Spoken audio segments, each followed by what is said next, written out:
I also tell people, make sure you're taking care of yourself. For, some of us, that means different things, but make sure you're eating healthy and exercising and doing different things that will help boost your immunity. Especially at a time like this when what we're fearful about is getting sick. And another thing that is always helpful for people is to help others.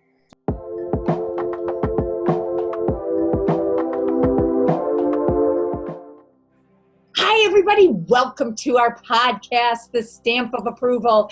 Thanks for joining. So during the pandemic, we're providing many podcast episodes with a variety of topics with some of the very best professionals in their fields so that we can help you during these uncertain times. We're going to get through this.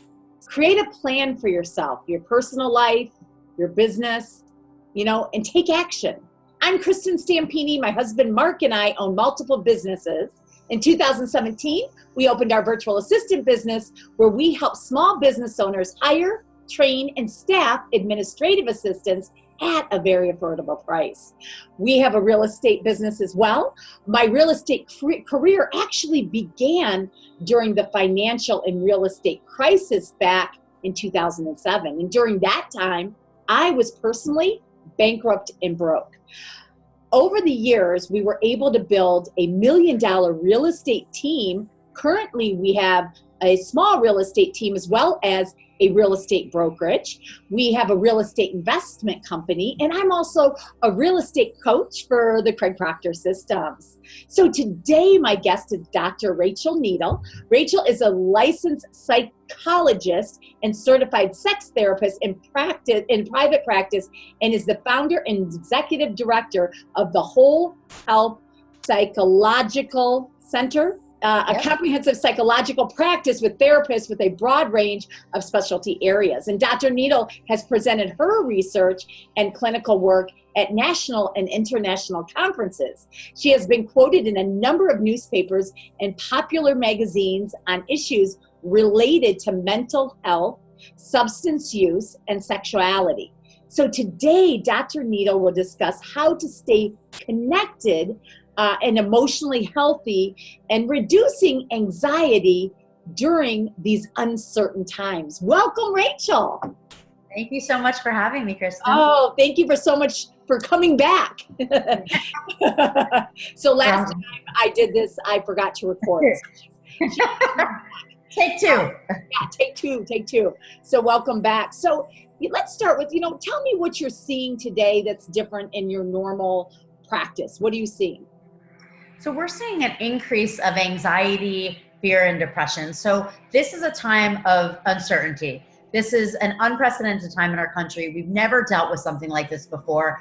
And with this uncertainty, we get a lot of anxiety because we feel unsafe when things are uncertain. And we've known that. It arouses our stress response. So for many people during a time like this, it's not just the uncertainty, but it's also so much change. Right? So change itself will cause anxiety. So we're changed. We can't see our family and friends. We can't even leave the house, some of us, right? Loss of income, so much change that we are seeing increased anxiety for so many people. So it's scary.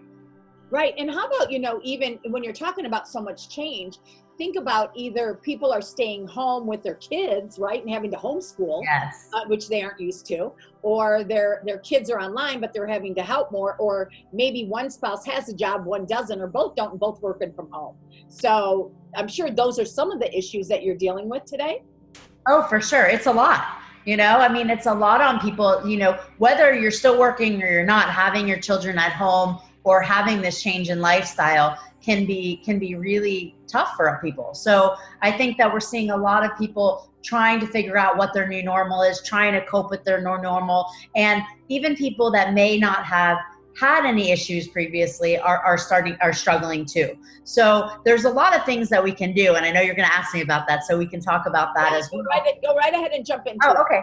So, for a lot of people, we have to work on our mindset. So we can acknowledge that, we're having these negative emotions and that we're struggling, but try to do so without judgment, right? Because you can't avoid the thoughts. They're going to be there, and it is absolutely normal to have them at times. But try to practice mindfulness, stay in the present moment.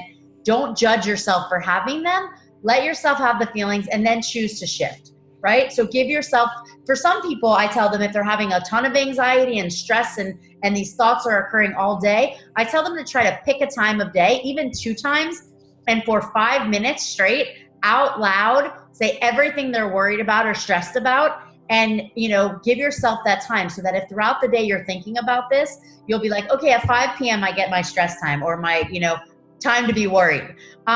Also, a lot of people will do things differently now and not structure their day. So they may have lived a very structured life before, with going to work, and they might have gotten up to work out, had their routine, but they're not doing that now. I say it's really important to create structure. It may be a different type of structure, but make sure you still have your schedule, make sure you still have your routine, and stick to them. And for some of us, making sure that we have kind of the goals of each of our days is really important. The other thing is, we hear all around the media, people talking about social distancing. And I really want to encourage people to even just change the language, and that can help. This isn't social distancing, right? We're being social right now. I'm talking to you. I see you. We're being social. This is physical distancing, right? So I'm not in the room with you. I'm not looking at you. But make sure that you're maintaining connections with your friends, with your family. Do Zoom calls like, we're doing Zoom now. Schedule something every day for like a tea or coffee time with somebody. A fun big Zoom once a week with a group of your friends from, a time in your life. So make sure that you're continuing to stay social, because for most of us, that is incredibly important for connection and for feeling good and connected in our life. So I also tell people, make sure you're taking care of yourself. For, some of us, that means different things, but make sure you're eating healthy and exercising and doing different things that will help boost your immunity. Especially at a time like this, when what we're fearful about is getting sick. And another thing that is always helpful for people is to help others. So when we give back to other people, so even if it's like, buying groceries for a family member or somebody else, or, donating to, people that are out of work, or supporting a local restaurant, giving back feels good. So do that, because we want to do as many things as we can to feel good at this point, especially. Another thing that could be helpful is finding something that you can control. So a time like this, we feel so out of control. That uncertainty, we cannot control what is going on right now. We just have to sort of sit back and watch. So find something that you can control, and by doing that, it will help decrease your anxiety. So for me, I started organizing my bathroom. So organize your files, organize your bathroom, do a project that you've been putting off, something like this. And the thing that I always make sure that I stress when I talk to people is know that there is help. So if you're struggling, there are mental health professionals like myself. We're doing mental health counseling. So we do therapy over the internet. You can see us, we can see you. If you're not comfortable with that, phone is even an option. So make sure that you reach out. Again, my name is Dr. Rachel Needle, and I'm at the Whole Health Psychological Center, which is 561-721-6400, or wholehealthpsych.com. You can also always pick up the phone and call 211. So those are some good options if you're struggling as well. No, that's great. That's a lot of information that you just gave. So I got more. I stopped. Yeah, because I want to kind of talk to you about what you just talked about. So making sure that you are still staying connected, right? And making sure that, even happy hours, people are having happy hours, right? Yeah. I even watch people that are cooking together. I've seen that, where they're doing like, just kind of like you and I are doing, or setting up either their phones or the computers, and they're actually cooking and talking to each other. So it's like you're with them, right? Or you're sitting there and having a glass of wine, either with a bunch of people, friends, family. But staying that connection. When people are depressed, it's tough to even get out of bed sometimes, right? Absolutely. And there's different types of depression. If we're talking about major depressive disorder, that is definitely something that some people struggle with. And it's not, other people want to say it's about motivation. That's not what it is, right?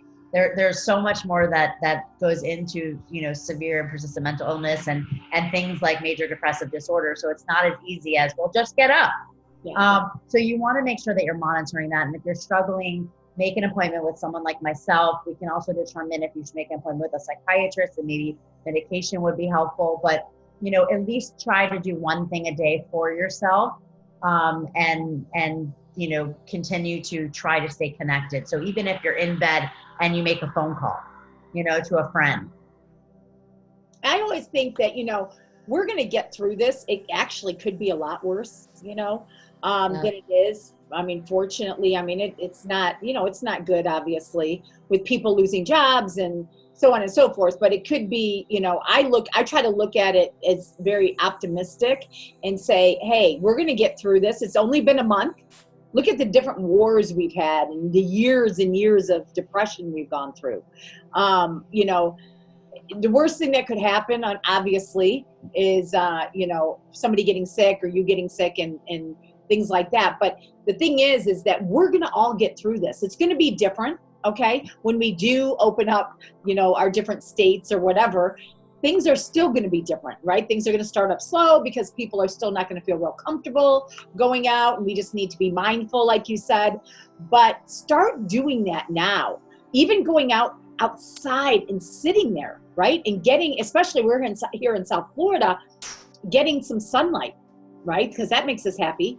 Really important. Vitamin D. Yeah. And we're very lucky. I feel so fortunate, right? So we can go outside. And I think a lot of places in the country are beginning to be able to at least do that, just at least for a few minutes. But yeah, if you can get outside, if you can go for a walk where there aren't other people around, because now they're saying, still be careful with the air droplets outside. So make sure you're safe. If you need to wear a mask, wear a mask. If you have your own kind of backyard or balcony, get out in that, because it does really help with our mood when we have that fresh air. So absolutely continue to do things like that. And we don't want to, if we are having, like Rachel was saying, if we're having, unfortunate thoughts or things like that, just give yourself a couple times a day, because the mind is so powerful, right? So give yourself a couple times a day, but don't try to dwell on that. Try to look towards positive things, right? Yeah, it's important to allow ourselves to have emotions, right? So it's okay for us to be scared. I'm scared, right? It's a scary time, but make sure that you are, having those emotions and then working on shifting so that you allow yourself to have them, acknowledge them, don't judge yourself for having them, and sit in them for, don't sit in them for 3 hours. If you want to give yourself, 15 minutes to do it, then give yourself 15 minutes, but then shift. Right. And you have to choose to shift. And I've been in my pity party, and of course I'm scared too. It's affected just about everyone's business, except for, of course, Amazon and, maybe Costco and some of the, I saw. yeah, Walmart, exactly. But it's affected most businesses. So we're all scared to a certain extent. But what I try to do is I try to have a daily routine, which you talked a little bit about. So can you expand on that, on a daily routine? Yeah, it's really important to give yourself basically purpose, and to make sure that you're structured, because otherwise, we could stay in our pajamas all day if we don't, if we wanted to, even if we are working.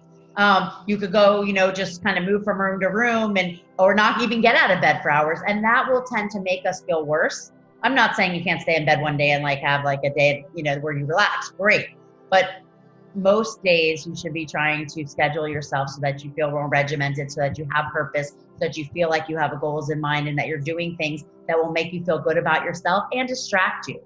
We want to stay in the moment at times, and then sometimes we want to be able to do things that allow us to not be thinking about what's going on in our world. Because the fear is very real, because it's about loss of income, it's about change, it's about family members, it's about health, right? Not everybody will survive. That's a fact. We have people dying every day, and that is one of the scariest things to think about. But we have to take control of what we can. We can protect ourselves the best possible. We can continue to physically distance, wear masks, do what they're telling us to do, and that will help protect us so that we hopefully are not one of those people. Yeah. And then, reducing anxiety. What else can we do to reduce anxiety? Because people are obviously a lot more anxious today. Yeah, so there's a couple of techniques we can talk about that people can work on at home. And one is one that I think people are very familiar with, called diaphragmatic breathing, where we breathe from our diaphragm. So really when you inhale, your diaphragm should kind of expand, And when you exhale, it should go back in. So I tell people to breathe in through their nose, watching their diaphragm expand to a count of 5, hold it for a count of 3, and then exhale for a count of 5. So practice doing that a couple times a day, even when you're not anxious, just to sort of get your body used to it. And over time, our physiological response will change if we continue to do that. So that can be really good for reducing stress. Other things include grounding techniques. One grounding technique is just about kind of sitting in your chair, wherever you're sitting, and starting at your feet and working your way up, noticing things, how your feet feel on the floor. Then how the rest of your body feels, what you smell, what you taste, what you hear. One grounding technique is actually also, I think we talked about it last time, the 5, 4, 3, 2, 1 grounding technique, where you name 5 things around you. So maybe I see something, a spot on my wall, or a basketball sitting on my counter. I actually have one, so don't think that's crazy. I'm in my office and I have a signed Heat basketball. Oh, do you really? I do. Actually, it is from a live auction event from a charity event I went to, and actually it was purchased for me by a friend of mine. Wow.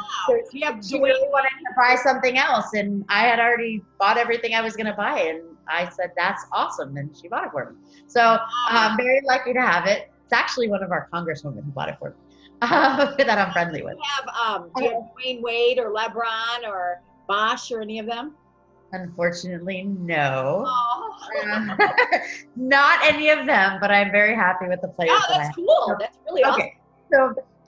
So name the 5 things around you. Describe 4 things that you can feel or touch around you. So like I mentioned, the ground under your feet, or even, my hair on my neck and my chest right now. Listen for 3 things you can hear. So I hear, the lawn being mowed behind me. I don't know if you hear it. I hope not. Sorry. Maybe your stomach rumbling if you're hungry. Name 2 things you can smell. So if you don't necessarily smell something in the place you are, go somewhere else and work on, seeing if you can smell something. And then say 1 thing that you can taste. So, maybe you taste something in your mouth from the last thing you ate, whatever it is. So that's a 5, 4, 3, 2, 1 method. And if you didn't catch all that because it was quick, you can Google it, and I'm sure something will come up, and it will be around that, same process that I talked about. What does that do exactly? It helps you to stay present in the present moment and reduce your anxiety. Very cool. Yeah. So what else are you seeing with people? So, we're just seeing for people that have experienced, who have a trauma history, we're still continuing to see this impact them in similar ways. And for others, this is a traumatic event. So we're seeing some of those trauma responses as well, especially in people, who have a family member or a friend or somebody who has, had coronavirus, and even some that, have lost people as a result of coronavirus. So, wow. Yeah. So you know people that have lost people, or some of your clients? Yeah. Wow. And are you finding that the age and the health is what's affecting a lot of them? I'm thinking of the people that I know that have passed away as a result, and some were a little older, but many were my age. So recently, a nurse that I knew. Is it because they're when you're talking about these, did any of them have health compromised, or No. Well, I don't know, but the older ones, it wasn't people that I knew directly. They were people that friends of mine are friendly with. So they were in their 60s, I think. But there have been plenty of people my age that I do know that have gotten it, and some that have died as a result. Now, how about addiction? So we're seeing an increase, and even in people sort of falling off the wagon or relapsing, however you want to refer to it, as a result. I mean, thinking about it as, there's a lot of things that lead to substance use, and one of them is, it helps distract us from these feelings that we do not want to have. So we're seeing a lot of that, as well as, people that don't have, those that didn't have that much of a safety net before, now losing what it is that they had, and it's leading to people just, beginning to use or continuing to use or relapsing. So with addiction, and also you can't go to face-to-face meetings for people that wanted to go to meetings, right? Right. And that connection is really important, that support, especially when you're, in recovery. There are a lot of online meetings and things going on that way. So you're doing a good job of keeping that. But for a lot of people, that's challenging. So what do you recommend to and if somebody's watching or, listening to this, what do you recommend that people like that do? Continue to stay connected, do the online meetings, pick your support system. I mean, for all of us, right? Maintain, know who your support system is and reach out on a regular basis. Continue to do things like this and get together with friends and talk about it. And if you're struggling, reach out. Again, people like myself, I'm a psychologist and there's other mental health professionals. Almost all of us are doing online therapy. And like I said, a really important number to remember is 211. Okay, and what's 211?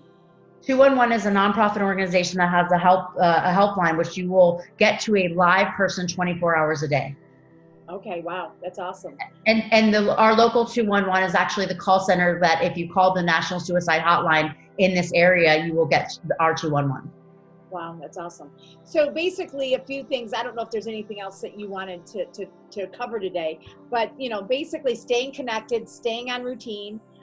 Right? Yep. Allowing your breathing in the, what'd you say, the 5, 4, 3, 2, 1 method. Yep. And then making sure that to whatever your thoughts are, it's okay.